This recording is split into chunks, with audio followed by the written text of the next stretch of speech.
Okay, today's discussion relies on 3 books, and one of them is Hayek's Constitution of Liberty, which you've seen 2 chapters of online.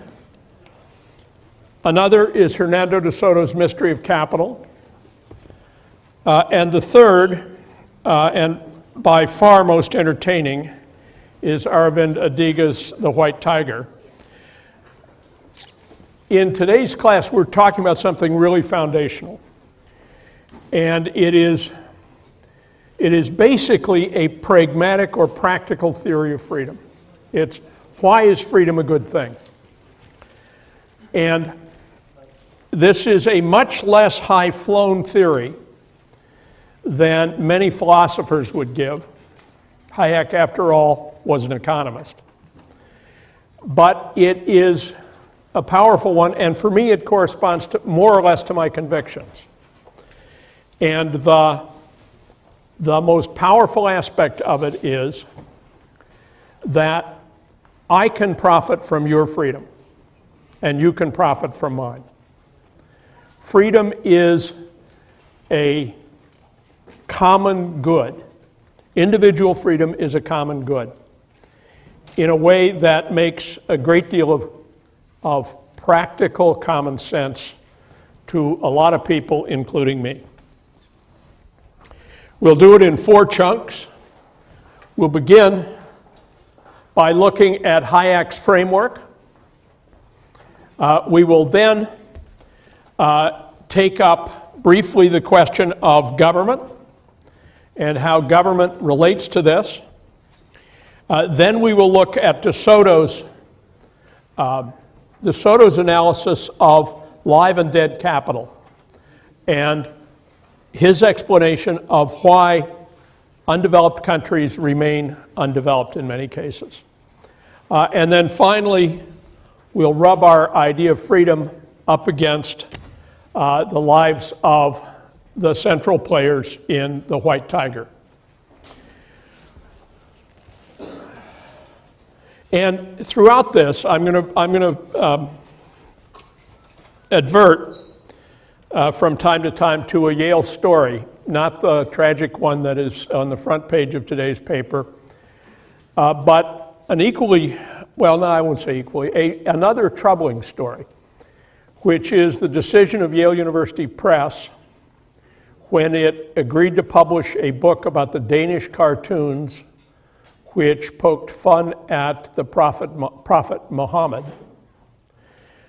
When that book was ready for printing 3 months ago, the director of Yale University Press called me. I'm on the committee that decides what books they publish. And the question was, can we pull the cartoons out of the book? These are cartoons which make devout Muslims very mad. And the answer we arrived at, very reluctantly, was yes, pull the cartoons. And think of that problem and think of what possible explanation could there be why a great university feels itself unwilling to stand up for freedom of expression in the case of these admittedly blasphemous cartoons. And it turns out the answer is very practical, and I'll give you my position on it by the end of class. Okay. Hayek was a charming guy and a very practical thinker, less practical perhaps than economists who work for banks, but as Nobel laureates go, very practical. He was given to thinking about hard cases, about why things were done as they were, and he was most of all an intellectual skeptic. He was most of all inclined to doubt human knowledge, to lean on fallibility and ignorance. To look at Marxist historicism, which we discussed last time, as horse feathers. He was contemptuous of not Marx alone, but of whomsoever imagines that there is a deterministic course for world history, A, and that they know what it is, B. Neither A nor B washes with Hayek. And the reason it doesn't wash is that he believes in freedom. And in free societies, outcomes are unpredictable.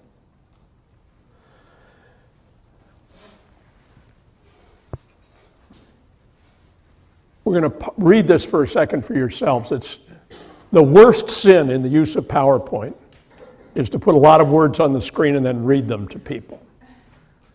It makes me furious when I'm in the audience and people do it. So can you read it for yourselves in the back there?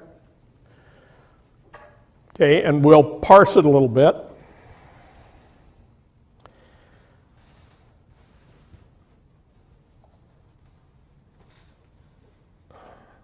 Civilization which no brain has designed, but which has grown from the free effort of millions of individuals. Okay, and the idea here is, this is a very powerful idea. It is, if you say, who designed the world in which we live here at Yale? How long would the list be? Or let's try this. Let's take the highest ranking officials of Yale University. Let's say Roland Betts, who is the chairman of the Yale Corporation, and Rick Levin, who is the president of the university. And let's throw in Linda Lorimer, who's the secretary, and Mary Miller, who's the dean of the college. And think of 4 or 5 others that might be important. What percentage of what goes on around here did they think up? Take a guess. Do we have a mic out there? Just hand it to the woman right behind you. Let's get her guess. What percentage of the way we do things at Yale is attributable to the 5 highest ranking officers of the university? 5%? You think that much? Let's pass the mic around look, I can tell you've got something to say. Go with it. Yeah, it doesn't seem to be on.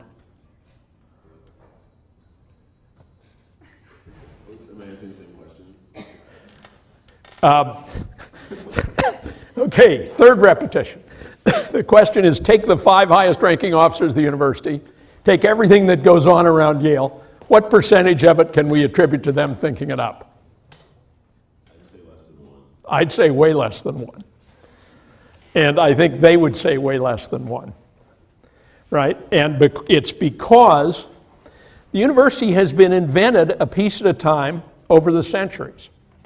It's reinvented every day. What you do in the classroom is part of reinventing Yale. What you do elsewhere is part of it. And the notion of a free society that Hayek wants to put in front of us is one where agency, the right to make decisions, is widely dispersed. And you can imagine societies in which that isn't true. In fact, many exist. One would be an authoritarian society, an autocracy, where a ruling elite pretty much says what happens. Another would be traditional society or a theocratic society, where there are standing rules, they are more or less followed, and they restrict agency in a sharp way. New Haven Colony, in the years 1637 to 1665, was a strict theocracy. And the rules were laid down in the Bible. Solum scripturum was the idea. They made no laws. All they did was interpret the Bible and enforce it harshly. Hayek has in mind something very different from that. And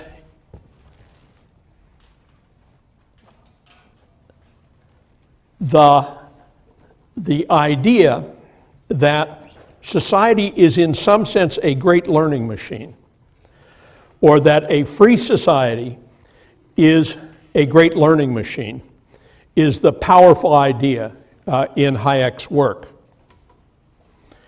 If we think of, I'm given to these extravagant charts, historical time on this dimension measured, let's say, in centuries, or in human generations, if you prefer. And on the vertical axis, the total shared store of knowledge that society accumulates. Knowledge as trivial as how to manufacture a toothbrush, or as complex as how to operate a great university. The accumulation of that knowledge is, Hayek says, accelerated exponentially by dispersed agency, by freedom. And the rate of accumulation grows in an exponential curve with a free society. He doesn't talk about demography, but I would say that a free society which has passed through the world demographic transition, so that people live long lives, lives in which a great deal of learning can go on decade after decade, that such a society embedded in the institutions of a free society would have the sharpest upward curve in the accumulation of shared knowledge. The other side of that story, and here I've added a second axis on the right, which represents the percentage of a society's knowledge which one very competent person can capture. Right? Who's the most competent? Rick Levin is very competent. Never brilliant, always thoroughly competent. It's really true. I mean, it really is true. Part of why he's so good is he never tries to be brilliant. You ever heard him say anything that was even vaguely edgy? I've known him 40 years. We used to ride home together at night. He's never anywhere near the edge. But he's never crazy. He's the most thorough, right? It's the personality profile for an airline pilot, a heart surgeon, and maybe the president of a university. So it's a very steady, very competent persona. And Hayek's big point is that no individual, however competent, can know any major fraction of the knowledge accumulated in a free society over time. And that, first of all, that's humbling. Right? It's terrifically humbling. And part of what the sort of education all of you are getting is about learning what you don't know and learning where to find out the things you don't know, which through time you need to know. But it is not imagined that this or any other college can create graduates who master any large fraction of what is known in the United States or the Western world, much less the world at large. So as knowledge accelerates, the individual fraction of that knowledge becomes smaller and smaller, and individuals become more and more dependent on things discovered and known by others. Take the toothbrush. Who's got a mic here? Let's go to the gentleman in the red t-shirt. If it were your assigned task in your first job to set up a manufacturing plant for ordinary plastic toothbrushes with nylon bristles, how would you go about it? I wouldn't really have a good idea. I'd probably start looking on Wikipedia. Okay, that incidentally is where this photograph came from. Okay, so you go to Wikipedia. Do you think Wikipedia's got a design for a toothbrush factory? No, maybe WikiHow or... Okay, what you'd begin doing is reaching out to others, right? And you would probably have to reach out to several others. And those others, the others who actually make these toothbrushes, do you suppose those plants are located in New Jersey? Not really sure. I'm pretty sure. And Mike, I don't even know this, but I'd be willing to offer a substantial bet that the vast majority of toothbrushes are manufactured somewhere in Asia or the Southern Hemisphere, probably Asia. And I would also bet that does anyone in this room have a clue how you'd go actually about it? Injection molded plastic, right? No one knows. And yet each of us profits in a small way from tens and hundreds of thousands of bits of knowledge like that. Let's examine this chart. Now, I think maybe if we work cooperatively in the room, we could learn what it's about. I have no idea. I certainly can't read these labels. Is there anyone here who can read them?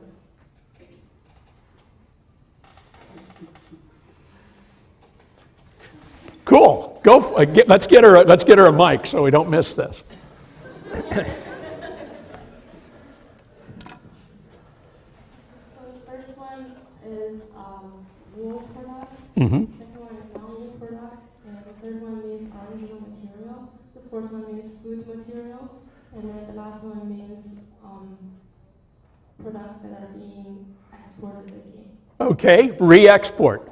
Right, this is a history of British exports in a complex bar chart. And the fact that, are there other people who knew how to do it and didn't raise their hands?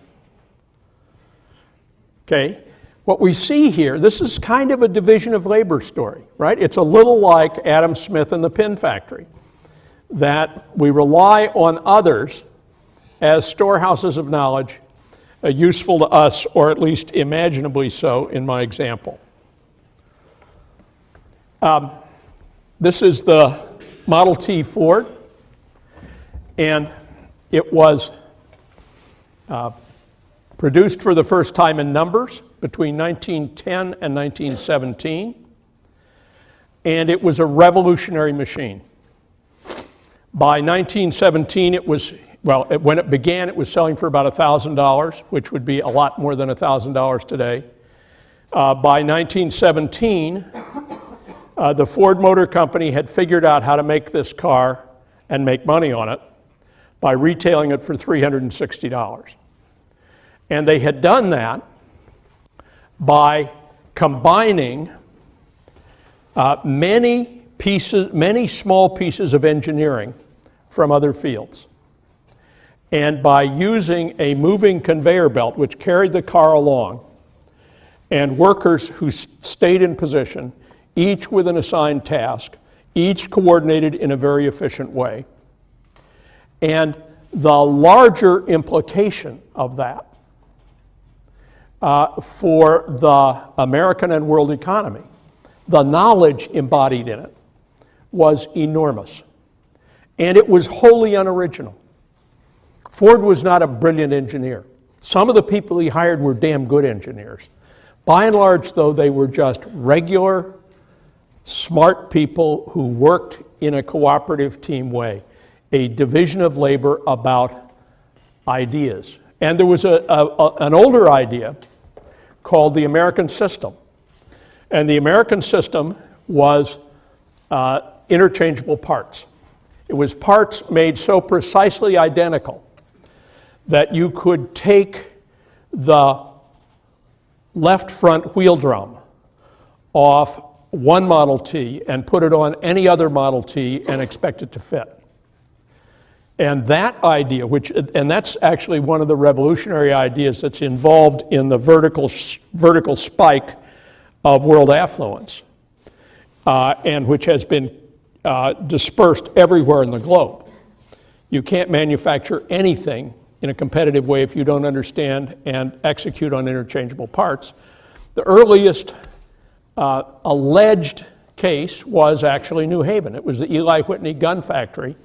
The waterfall on Whitney Avenue, the little building there. Eli Whitney had a contract with the federal government to make 10,000 muskets. And he set out to do it with interchangeable parts. And what's fascinating is if you go out there, they've got a couple hundred of these things in the drawers. He got most of them just a little wrong.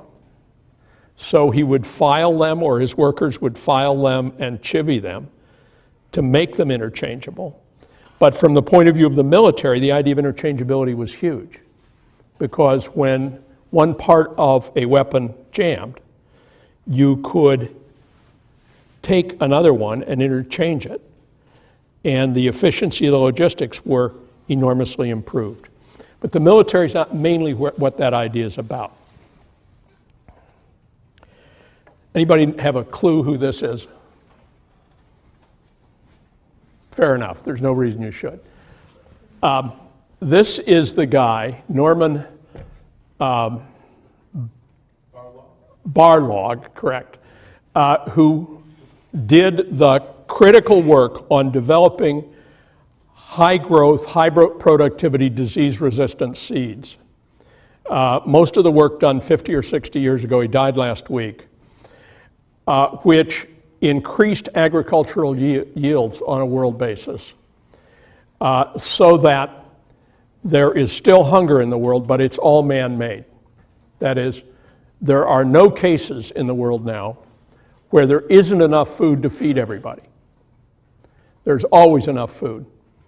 If it doesn't get to the right places, that's something to do with human agency or institutions. And all of us benefit from that work, and that work in turn benefited from generation after generation of botany and husbandry. And all this process of building the social store of knowledge is what Hayek's idea of freedom is about. And this is Dean Mary Miller. And by now I've beaten this horse to death. She's wonderful. She's absolutely terrific. But what fraction of the curriculum she supervises would she need to have direct knowledge of? You think she knows what we do in here? She'd only know if I were in a lot of trouble, or you were. There are hundreds of courses, even thousands, and the dispersion of agency, right? The last summer, I sat at my summer house in northern Vermont with a stack of books about that high, picking the books for this course. She didn't supervise that. Neither would I have been pleased if she had. But the effect, if she has the right people doing it and trusts them, is very like Adam Smith's pin factory and the division of labor and the power it produces. So we're back to Smith.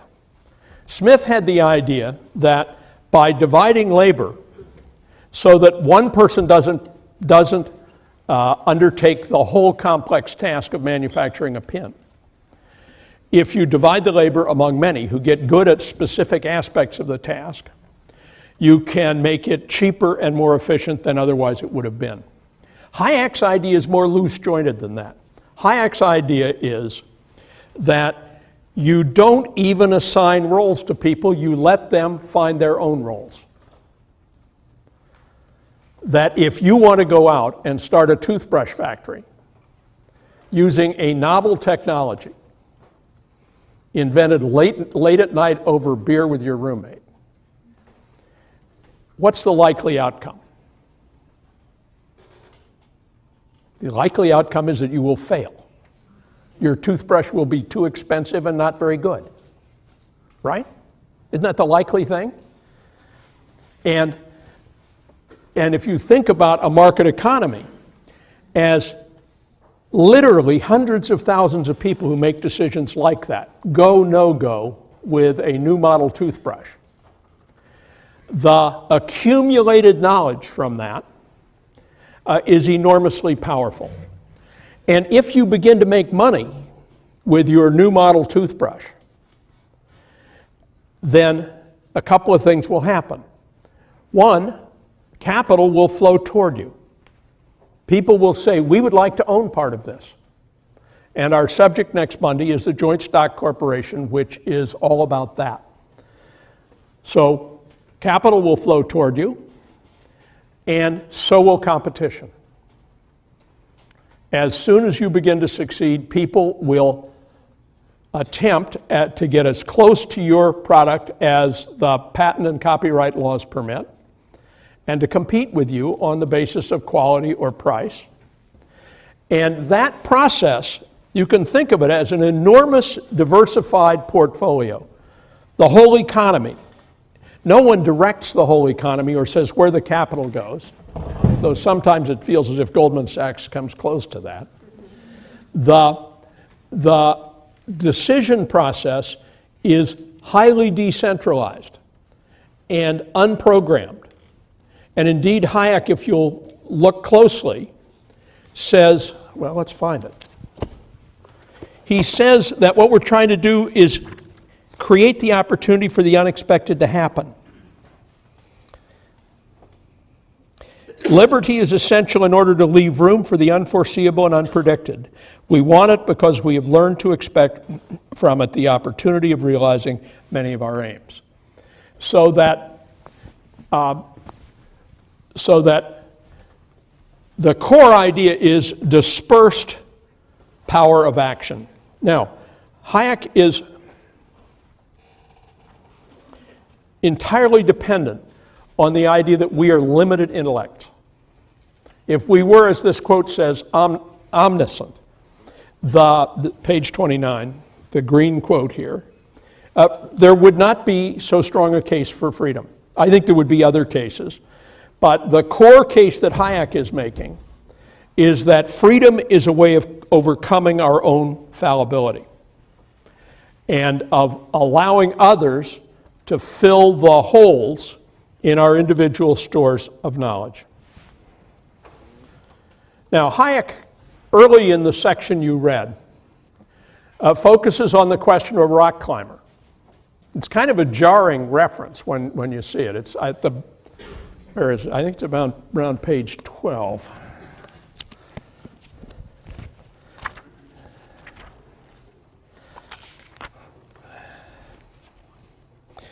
I read, most people will still have enough feeling for the original meaning of the word free to see that if,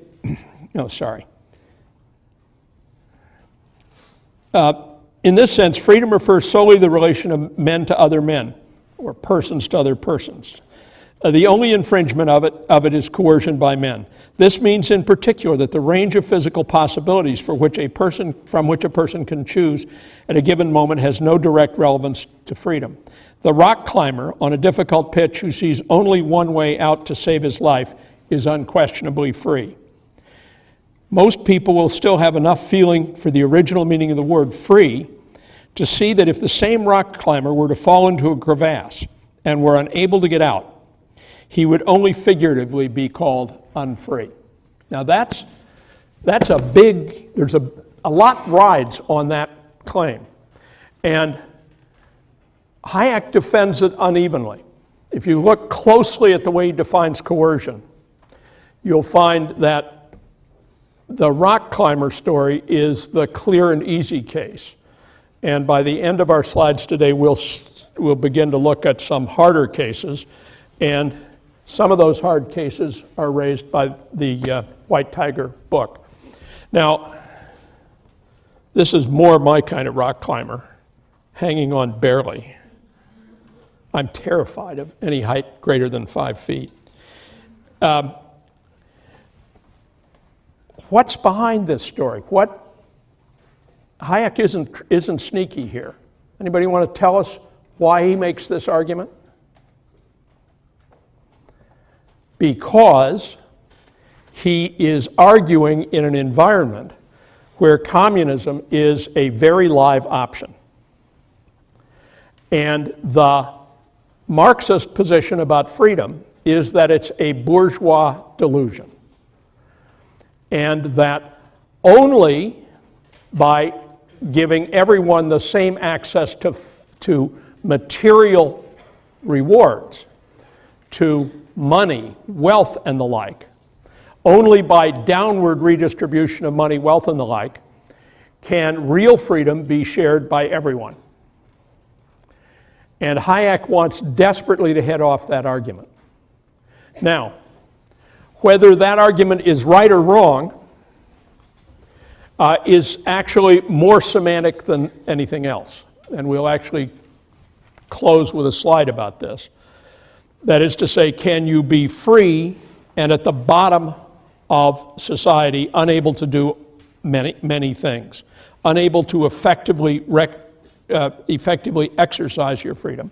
One view is that the two dimensions, freedom and wealth or power, are entirely independent. Another view is that without some degree of market power, some degree of ability to interest others in your needs through exchanging your skills and your labor for what it is that you need, or for the money which will buy what it is that you need or want, only with some degree of market power can freedom be fully realized. And I'm of that second view. I am of the view that the wide dispersion of relative affluence is part of making freedom real. And the way I would argue that with Hayek is that conceptually, the concept of coercion is extraordinarily slippery. Let's consider the guy in the crevasse.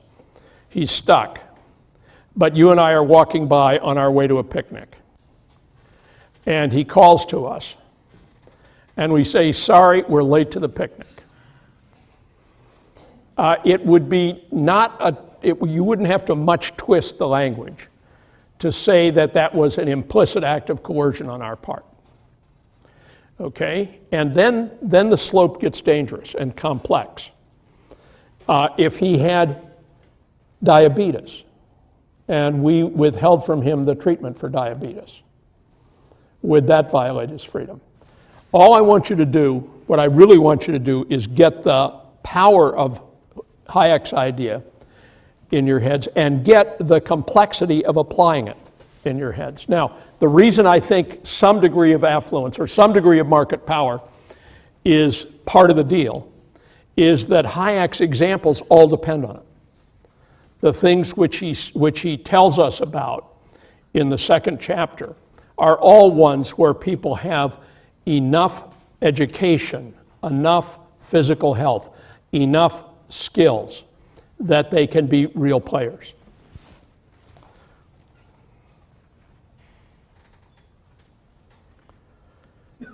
Now, the Adiga questions, and this is Adiga's social class we're seeing in this slide, are different. Okay, we're going to go to Adiga in a few minutes, but let's pause and talk about the Danish cartoons, which I'm not going to show you. You can see them, all you got to do is Google them. And they are, from an Islamic point of view, blasphemous. And they are, from a Western secular point of view, they are in some ways funny. This cartoon, which is a cartoon about cartoons, captures the idea that the scriptural blasphemy seen by the Muslim here is on the same plane with the secular blasphemy seen by the advocate of free speech. John Bolton, he's a Yale alum. I even know him a little. He was Bush's representative to the UN, and he's a radical libertarian, and he's on the warpath against Yale over our not publishing the cartoons. Let's stop and talk practice for a minute. Have we got, yep. Pick somebody out. Okay. Can you imagine any circumstance, the few, the proud, the moose, I like it. Can you imagine any circumstance under which you would say that we should tell the university press not to publish the cartoons in the book? The book will be out in about a week, but without the cartoons. I can imagine there's a pretty strong case for doing that if there were good reasons to believe that publishing the cartoons would, there was some specific threat that publishing the cartoons would result to the university or to people. Okay, you cut straight to the chase. Very well done. The point just made is that the university consulted experts. And the question to the experts was, what's the probability of a terrorist attack launched against Yale in response to the publication of the cartoons? And the answer came back that it was not insubstantial. Now, why would that be? Would you got to grab it and talk to it. Would you be inclined to take the libertarian position and say, Yale is the kind of place which stands up for freedom of expression? I think you can make the case that Yale stands up for freedom of expression in a lot of cases, but not all. Okay. And so let's see, have we got a true gospel libertarian in the room? We got somebody who wants to say, damn it, you should have published them.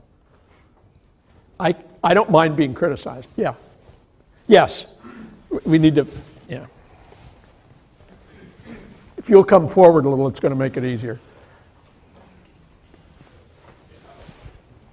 I would say yes. I see the cartoons no differently than I see all of those Darwin cartoons that were around for Darwin Day, or the pictures of the Christian fish with feet on it walking onto land. I mean, if you can criticize one religion, you have to be able to criticize all. And I think that the best approach would have been probably to try to create an academic exchange whereby every university displayed the cartoons in some public place. Because I believe that freedom of speech is absolutely. You're the kind of guy Rick Levin's scared of. Thanks, that was good. Richard. I don't need a microphone.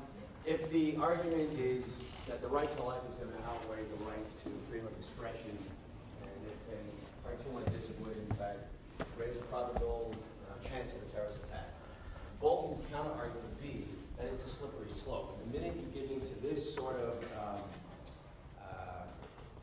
appeasement towards that potential threat, down the road, the potential that you're giving up multiple or a societal amount of freedoms to appease an aggressor, you're actually bringing an even greater existential threat to society. Okay. I agree that would be one of the counters, and it is a persuasive one. It's important. The issue here gets to be, it comes down, in my view, to the effective ability to defend the institution. And when I say defend it, I mean defend it. And the next topic for us, if I've got these slides organized right, is the nation-state system. And what we have here is a question of narrow-gauge state failure. The guy pictured is Thomas Hobbes. His great book, The Leviathan, came out at the same time as the settlement to the 30 Years' War, more or less, and they were two faces of the same thing. Hobbes' central idea of the Leviathan was a power so great and so well disciplined that it could monopolize force and violence in society and keep people from attacking one another, and put down a general set of rules of law which allowed people to know what was coming next. And if the Leviathan were fully effective, I would favor publishing the cartoons. And my reasoning would be similar to the reasoning back left, that freedom is freedom. And freedom includes bad taste. I think blasphemy is very bad taste toward any religion. It's bad taste, but the fact that I deem it bad taste doesn't make it inappropriate, an inappropriate exercise of freedom for those who take a different view. That's the whole idea of freedom. Now, what's missing here is that in some fundamental way, the Al-Qaeda events worked. They did, in some degree, work. We all pay rent on them every time we fly, right? Think about the person hours consumed taking shoes on and off, and the perfectly good bottles of water or shaving cream, which are confiscated. The critical aspects of state performance, the rule of law reliably enforced, zones of freedom, for example, within our own property here at the university, corruption minimized, and the monopoly on force and violence effective. Now, what 9/11 was about was an attack on our culture and a demonstration that even the mightiest nation in the world, nay, the mightiest nation in the history of the world, was open to violent attack, especially if you were willing to die in the process. And we have been convinced by that. And if you actually think about defending the Yale campus against, just imagine a single person willing to die or spend his life in prison for attacking Yale in the most spectacular possible way. What would we have to do to the campus to rule that out? Call the New Haven Police Department? You must be kidding. Right? I mean, they don't have anything like the resources to do it. And our own police force doesn't come close to being able to do it. The campus is built on the premise that the monopoly on force and violence works. It is built to deal with petty criminals, right? The locking of gates and that kind of thing. But the locking of gates is entirely useless against a terrorist. And anyway, I soberly thought about this, and I thought I would much rather take the ringing First Amendment point of view. But, and I was only one of many people involved in this judgment, but ultimately, I couldn't bring myself to undertake that risk on behalf of all of you. And Richard Pistelli is correct that represents a loss of something and a step on a slippery slope. I think that's really true. But it's real. And the virtue of Hayek's way of thinking is that it's not all or nothing. It is a pragmatic judgment about how best to organize society. Now, Hernando de Soto, third topic, Mystery of Capital. It's a middle difficulty book. It's not very difficult. And it's all built on one point. And the one point is the distinction between formal and informal property. The photo I showed you before is a favela near Rio in Brazil. And it's all informal property. The people who built those houses don't really own them. They own them according to a set of informal rules that operate among the people in the favela. They don't have formal documentation for them, so it is informal property. Every building in New Haven is formal property. Even community gardens are formal property. There is a deed written down, you can trace it, and you can show it to a bank. And DeSoto's major idea is that informal property is dead capital. And formal property, where the power of the state stands behind your ownership, is live capital. And his claim is that poor people in developing societies own a vast amount of capital in informal forms.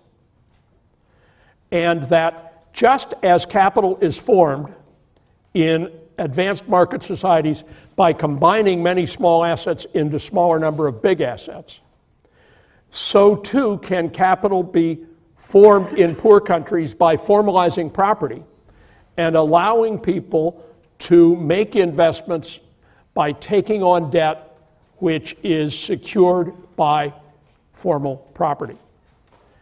And his further claim is that many of the worst economies in the world are the worst economies in the world because the number of hurdles that stand in front of you when you want to formalize your property are wildly excessive.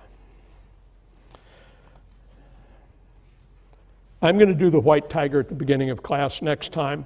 I urge you, one of you came up to me at lunch today and said, "Wow, this is fun." I mean, it is one of the great novels of this era.